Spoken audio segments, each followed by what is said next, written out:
Welcome to the Lift and Glow Fitness Podcast, the health and fitness podcast for women who want to look great and feel great for good. Whether your goal is to lose weight, build muscle, or you just want to be the healthiest version of yourself, the advice that we share here is going to help you do that by building habits that stick without sucking the fun out of your life. Before we get stuck in today's episode, please make sure to hit subscribe so that you don't miss any future episodes from us. So, should you train on your period? I've been asked this lots of times, and I feel like this is a topic that on social media is a little bit like confusing, shall we say? Because you have people saying, yeah, like it's fine. And then you have other people going, here's how to train around your menstrual cycle. And they're saying like, this week do this, and this week do this, and this week like, and so it's like, in weeks 1 and 2, you should be doing like yoga and then strength training and then Pilates. And it's all very confusing. Like, how can you be consistent at any of those things if you're doing them all sporadically? Yeah. And then most people just don't have like the time, energy or capacity to like follow a like, you know, program like that. It's just confusing. And obviously like if you're wanting to get a result in terms of like losing weight, toning up, you've got to be consistent at strength training. So I thought it'd be good to speak about. So what advice do you give your clients about training on your period or around your period? I don't think it's about where we are in our cycle. I just think when you're on your period, if you do feel a little bit weaker, then you can do things to make it a little bit easier. So you could reduce reps. You could. It's not always about getting PBs. So it's not always about lifting the heaviest you've ever lifted. Just like rein it back a little bit and just train to move. Yeah, basically. I think that's boss advice because actually I think obviously some people really struggle with symptoms. So you're not going to cause any harm if you exercise while you're on your period. No. But I do think that it's important that you listen to your body. So if I'm on day 1 of my period and I've got, you know, cramps or I just feel a bit shit, if I am able to get to the gym, then I'm not going to be smashing my head in. Yeah. Do you know what I mean? I was, as I say, move and groove. Just get away and just do something. Groove, like Sammy style. I haven't heard you say that in ages, moving and grooving. You used to say that a lot, didn't you? I did, yeah. Just move and groove. Yeah. I think I'd just go. That's my period motto. I love your mottos. Yeah, they are, boss. Oh, do you? It's the first time you've said that. I know, normally we'll edit them. Yeah, no, normally I'm laughing at you, aren't I? No, I think like you just listen to your body and go through the motions. I think exercise, well, I know that if I move my body, it usually helps how I'm feeling. Like if I'm feeling a dip in mood, a dip in energy, I'm feeling a little bit sorry for myself. Even if I had period pains, then doing a bit of movement, it helps with blood flow and it helps relieve it. Yeah. I think one thing I would say is like, I know in particular I've got one in-person client who really suffers like with a menstrual cycle, like or when she's on, whereas I never have. And I find it hard to, and obviously I understand that she's struggling, but unless you've dealt with that yourself, like it is hard to completely understand. But obviously I always try and empathise with her and just say like, look, just come in and still move and groove. Like we'll even change your program. We'll just do something for like. It might be that don't do heavy legs and just wake up a body because legs is a hard thing like, to do when your womb feels like it's falling out. Something well, literally, But sometimes she's come in and we've literally just done body weight stuff, but she still felt better for moving. Yeah. Because like when she first started working with me and like on her check-ins every like month or so, it'd be like, well, I'm due on this week, so it's going to be a shit week. And so I've helped her change her mindset now. I'm like, well, this is something that's going to happen for the rest of your life, near enough. Well, not rest of life, but you know, a long time. Once a month, like you cannot give up on that 1 week a month because that's like 12 weeks out of the year, if not more, depending on how long you suffer for, that you're going to find it harder. I also find like when I'm on, I actually feel quite strong. I do. Yeah. So my week, it just depends. So there was a lot of information going around about like you're going to feel strong at this point of your cycle and weaker at this point of your cycle, and the evidence actually shows that everybody is completely different. So different, yeah. So some people, for example, one of the girls who was in the gym this week, she really struggles around ovulation and she felt weak, she felt low in energy and she had pains, whereas if other people went in around ovulation, they'd be hitting PBs, they'd be full of energy, they'd be all like people's personalities literally change around the menstrual cycle. But those are two separate people with two different menstrual cycles. and who get different symptoms. And so what they do in the gym around ovulation is different. And so it's not about like where you're up to in your cycle. It's about waking up and listening to how you feel. Yeah. And that is one thing I think like we all do as coaches, like it's teaching our clients about how to be in tune with the body, isn't it? And realizing like just because you do one doesn't mean you have to stop and wrap yourself in bubble wrap. Like it's like, because I'm sure all three of us and our cycles all feel totally different. So it's learning what your body feels like and what can your body handle and how can you still, you know, treat your body well as in moving it, but without doing too much, like knocking yourself backwards. Because we've all been there where we've tried to train too hard, like whether you're going on a HIIT class when you're like on really heavy or whatever, and you just feel awful, like you just need to dial it back a little bit, don't you? It's I think you don't need to, so if you're getting like really extreme period pains, I do think that it's like a sign that something is a little bit amiss. It shouldn't be affecting your day. You shouldn't have to like call in sick. You shouldn't have to like, it shouldn't be debilitating. Bedbound. Like it really shouldn't be. You shouldn't have to pop paracetamol all day. It shouldn't be like that. And if it is like that, then you need to look at areas of your life that you could potentially improve, like things like stress, alcohol, sleep, your nutrition, all of that. And so if you are experiencing really bad symptoms, then look at those things, and also don't feel like you have to go to the gym if it is particularly really bad. Like I know, because I feel a difference if I have a stint of time where maybe I've been drinking more, stressing more, eating more chocolate. I might have like a particularly painful period. And then I'll be like, I'm not going to the gym today. I'm just going to go for a nice walk. I won't use it as an excuse not to go out or not do anything. I might just have a nice stretch and a nice walk. And I think that that's, you do have to, I can wake up and go, right, okay, I can go to the gym. But I can also say it's okay for me to rest. It is about listening to your body. And you can't really put any expectations on yourself or your cycle, because every month it can feel different. And you can't also compare to others. So you said you don't struggle at all. Somebody who does can't be like beating themselves up because they can't get to the gym when they're on the period. I think as well with like social media, you were saying before about there's such conflicting advice and information. Like for someone who, like you've just said then, like obviously I know one of my clients really struggles, whereas I don't. But that client or whoever could be watching someone on Instagram going, oh, like I'm on my period this week, but I've still done this, and I've trained like this and I've PB'd on this or whatever. And then people start to feel like inadequate, like, oh, why can't I do that? Or what's wrong with me? Why am I failing? But you're not, like we've said over and over again, it is very, very much individual to you, isn't it? And your body and what you can do. Well, yesterday when I was in the gym, we were actually speaking about periods, and two of the girls, one was like, oh, I'm feeling terrible, I'm on my periods. Is that normal? And I'm like, is that the way that you feel, or do you know that that's how you felt each month? And she was like, yeah. And I went, well, it's your normal then. It doesn't mean that it's wrong, because people do feel different all through like the periods and training. I feel good for 1 week. Like I feel strong for 1 week out of them 4 weeks, because there's all different aspects through your menstrual cycle, isn't there? So I think as well, a lot of people kind of really struggle with energy when they're coming around the period, because their nutrition isn't in the best spot. So like, because we can feel in the late luteal phase, which is just before your period starts, you can get a dip in energy and an increase in cravings. We can get like night sweats. We can struggle with sleep. Like, so those things automatically can lead us towards less nutritious foods.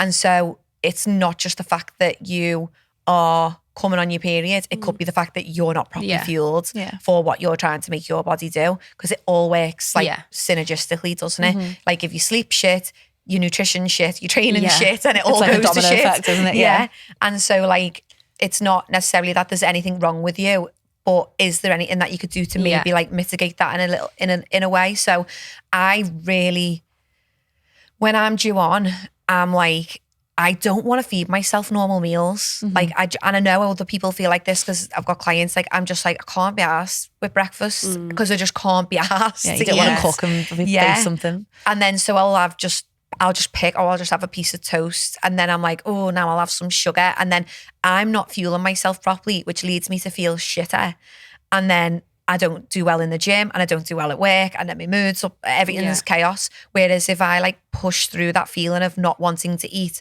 but eat anyway. Like still eat the nutritious meals that I've planned for myself.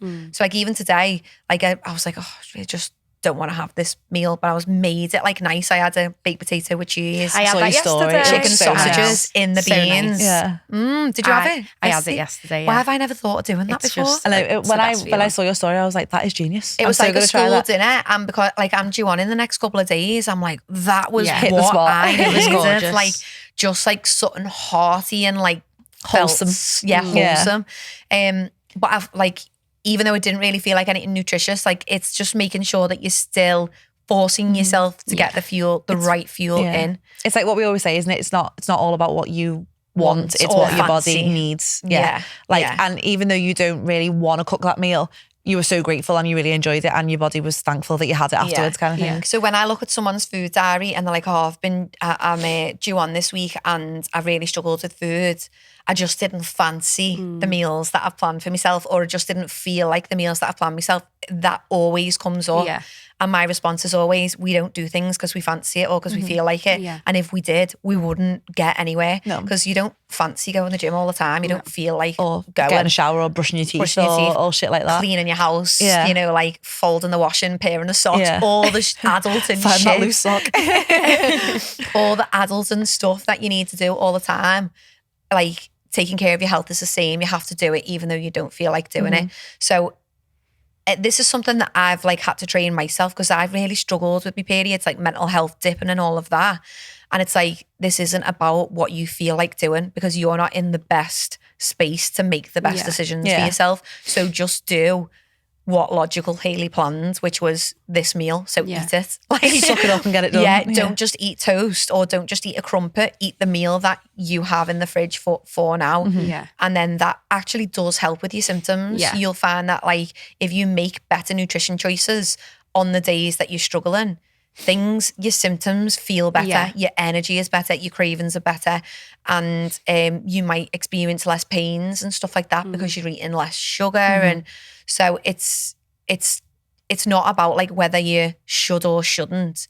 I think listen to your body, but also remember you have to show up for your health. Yeah. Like doesn't matter what part of the menstrual You have cycle to do it the is. shit that you don't always want to do. Yeah.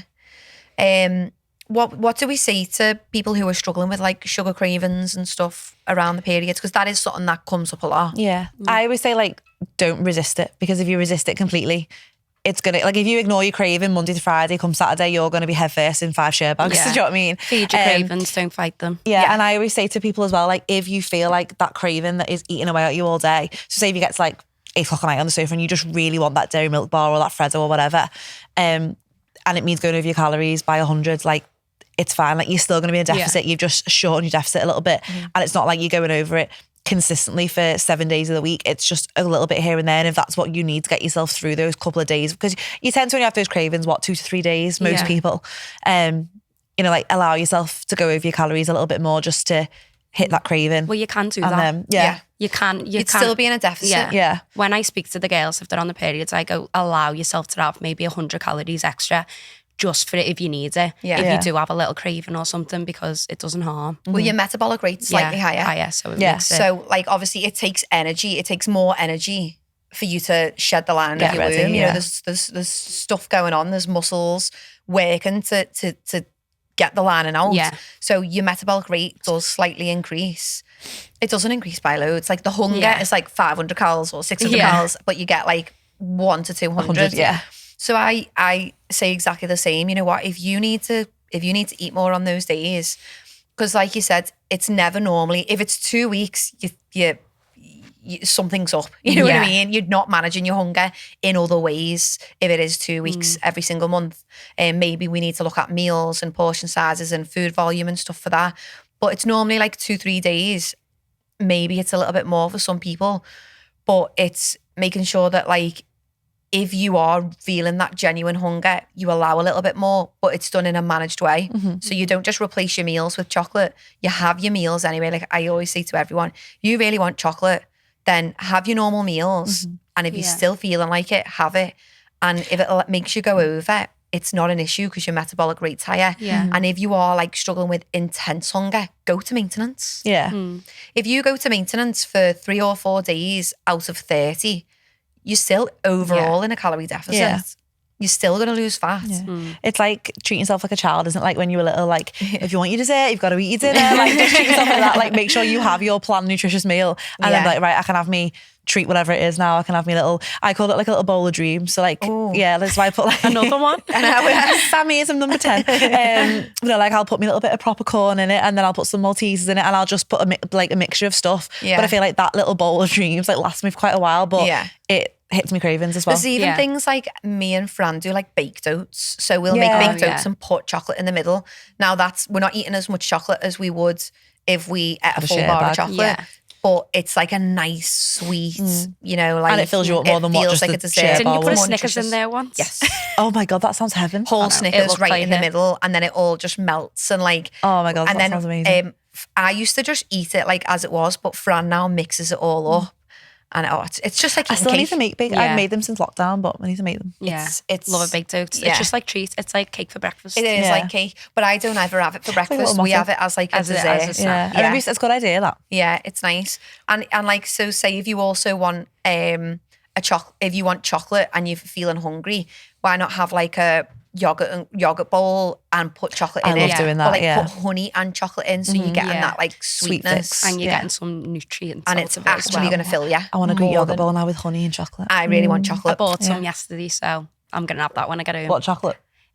Well, it's not exciting. It's dark chocolate, but in yogurt, with yogurt and dates. I bought loads of dates the other day. I love dates. I had them in my porridge this morning. How do you say them? Medjool dates. I don't know. Yeah. They're really nice. Yeah, I like dates. Medjool. Yeah, no, I get like the chocolate cravings. Like it's normal because our body wants instant energy. We're craving it. Apparently, if you crave chocolate, it's a magnesium thing. Oh, yeah, it's something to do with your magnesium levels. Hello. And so supplementing with magnesium, actually supplementing with magnesium is really helpful for PMS. So if you struggle with like the night sweats or period pains or like mood changes, then supplementing with magnesium can be really helpful because magnesium and progesterone like work together. I didn't know that. Yeah. So is there anything else period wise? So training, it's fine to do, but listen to your body. Like some people have more extreme symptoms, but also don't expect that you're going to feel great at certain times. Just listen to like you listen to how you feel. I think like people have this expectation that when they go in the gym, they have to give it 100% all the time. PB if constantly. You've only got 60% in yet, you've still gave it 100% that day. Yeah. And like you can get competitive with all these, with PBs and stuff, but I like to remind people that 30% of your workouts are going to feel boss. 30% of your workouts are just going to be average, and 30% you're going to feel like absolute dog shit. And like, just accept that for what it is. It is the reality. And don't put too much pressure on yourself. Being in and moving and grooving is better than doing nothing at all. Yeah. I wouldn't say like I try and encourage clients not to use the menstrual cycle or the period as a reason to sabotage. Yeah. Because like you said, if you think, oh, my period's coming, I'm going to have a shit week this week. Yeah. Of course you are. Yeah. Because you've just told yourself. You put it out into the and you're not going to put the effort in, are you? You're not going to put the effort in because you're going to feel sorry for yourself. And this is a thing, like, I know that I do have like a tough love way about me, but you can't feel sorry for no. Shock. All my clients are sitting there going, you can't feel sorry for yourself. It is something that we have to live with. You're going to have your period. You're going to have a period, once every month or so. And from the ages of being a teenager until like, I don't know, how many years is it, like 30, 40 years you have a period for? Depends on the person, doesn't it? Yeah. Because some people stop in their 40s, 50s. So it's something that you do have to live with, and you have to like learn how to navigate. Just snuggle. So we can't make an excuse for it, because if you quit, or like if your diet goes to shit and you stop training for a week every month, like you said, it's a quarter of you. It's a lot of time. It's a quarter of your year. It's a lot of progress and effort that you're missing out on. Yeah. That you're just sabotaging. Yeah. When it's not about like, you can manage things and you can control your cravings, you can manage your energy by what you eat, by what you do.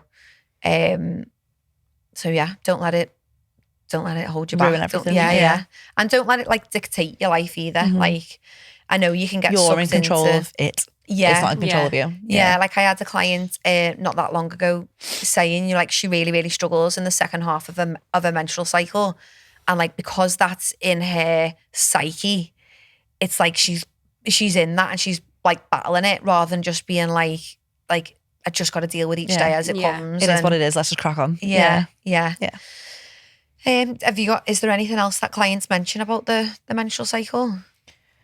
No, I don't think so. We've covered most things, haven't we? I think like mood is probably mood dip, motivation. Yeah. Motivation is a big one. Yeah. I feel like it's like, oh, I'm not motivated to do it now. But it's like, if you're just not motivated, that's not your body actually saying, I can't, I like you physically can't do it. That's you saying you can't be bothered. Yeah. Like you should still be doing it anyway. Yeah. It's silly to rely on motivation, isn't it? That's just in a hole. That's not even just when you're on your on your menstrual cycle, on your period. Yeah. It's like that thing we said before about like not what you want to do, what you need to do. Like just because you're not motivated to do something doesn't mean that you shouldn't do it then. Like you've got to do the shit that you don't want to do. And like we're not motivated to get out of bed at 5 a.m. every day, but we do it because we have to do it. And you know, like you've said, like 30% of your workouts are going to feel like dog shit. You're not going to be motivated to get them done, but you do it because that's what's good for you and your body and your health and whatever. It's the warm up. That's the worst part. But then you're doing it then. Yeah. You're warming up and then you're there. Yeah, you're in the warming zone. up and you're just like, oh, I want to go home, want to go home, want to go home. That sofa seems so appealing right now. And then you're 2 sets in and you're like, I feel all right. Yeah, it's fine. I wish we could just like remove motivation from like the vocabulary. Like I really do, because I just think like it dictates so many people's like days and lives. Yeah. And we don't need motivation. No. Like you just need to be disciplined. Yeah, and you just need to like take action. You just have to do the thing. Like you don't have to feel in the mood. You don't have to feel excited. You don't have to feel motivated to do something. You just do it anyway. And then you will notice that you feel motivated after you've done it. Yeah. You're like, oh my gosh, I'm so glad I did that. Now I'm going to eat this or go book on my my walk. next session or go for my walk. Yeah. So we get that it's hard. Obviously, we all have menstrual cycles. We all have periods. So we do get that it's hard. And we'll just mention that if you do suffer with something like endometriosis, I do think it's a little like we're talking about your average menstrual cycle. If you do struggle with something like endometriosis, then symptoms or PMDD, symptoms are extreme. Yeah. And it can affect your life in an enormous way. But if you do struggle with those things, like there are things that you can do to help the symptoms. And those things always go back to living a healthier lifestyle. So like if with endometriosis, you can't get rid of endometriosis unless you have the surgery, but you can help yourself by eating a healthy diet, getting enough sleep, managing stress, reducing like toxic loads and supplements. You can at least try and, you know, mitigate the symptoms or at least stop it getting worse. And with PMDD, like one of the girls at the gym actually, she had PMDD, which is basically premenstrual disorder, something like that. So it's basically extreme. And she was on antidepressants for it. I thought she was going to bark then. I was like, no. She was on like antidepressants for years for it and everything. And then we just went deep into looking at stress, looking at supplements, looking at nutrition, limiting alcohol. And she's come off the antidepressants and really just like gone deep into the lifestyle. So there are things that if you're struggling with your menstrual cycle, there are things that you can do to help improve it. Not saying everyone can always be healed, but like lessen your symptoms. It's something that I've done myself. Like I really used to struggle, like mood, cravings, but also like bad period pains. And it's like, it's mad how much you can actually do with, just it's naturally. Like another vital sign, your menstrual cycle. Like if it's giving you a sign, if it's like a difficult thing in your life, it's giving you a sign that something's a little bit off. Yeah. And you need to make some change. Yeah. And there's stuff that you can work on.